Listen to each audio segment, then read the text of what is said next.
Przedstawiliśmy Wam najbardziej znaną i popularną drogę do sukcesu. Uważa się, że tylko ona jest właściwa. Ale w sumie dlaczego? Chciałbym opowiedzieć Wam historię. Historię Jasia. Jaś jest najlepszym uczniem w szkole. Wszyscy go chwalą i oczekują, że pójdzie na prestiżowe studia. Jaś chciał być akceptowany, więc spełniał te oczekiwania. Pewnego razu, idąc przez ulicę, usłyszał niesamowity dźwięk.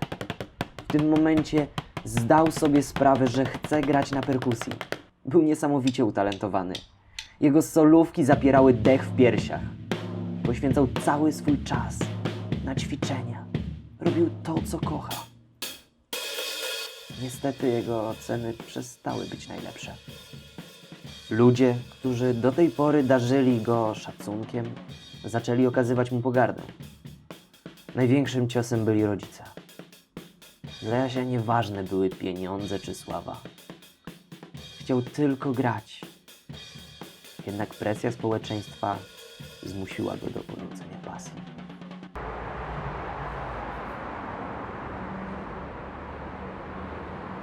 Bohater tej opowieści utracił drogę do sukcesu. Dla niego sukcesem była moc i szczęście, jakie czerpał z muzyki. Jego definicja sukcesu odbiegała od definicji wszystkich.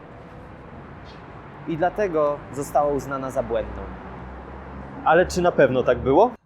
W naszej kulturze podziwia się ludzi, którzy mają widoczny wpływ na otaczającą nas rzeczywistość.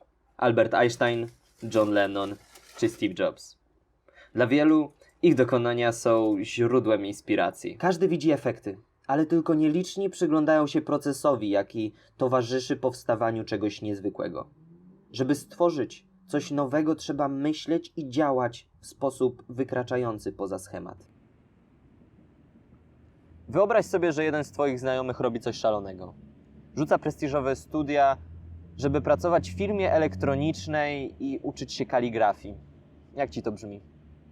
A jeżeli Ci powiem, że dzięki tej osobie Ty i wszyscy ludzie mają komputery?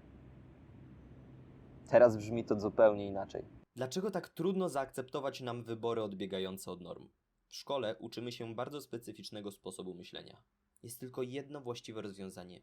Tylko jeden sposób na doskonały wynik. Tylko jedna metoda. Zdobyć najlepsze oceny, być najlepszym. Porównujemy się do innych. Dzielimy się na dwie grupy. Ja i oni.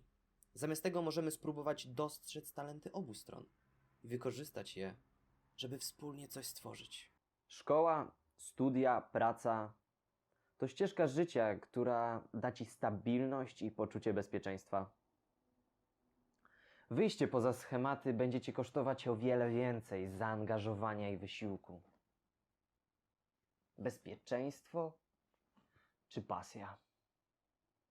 Wybór należy do Ciebie.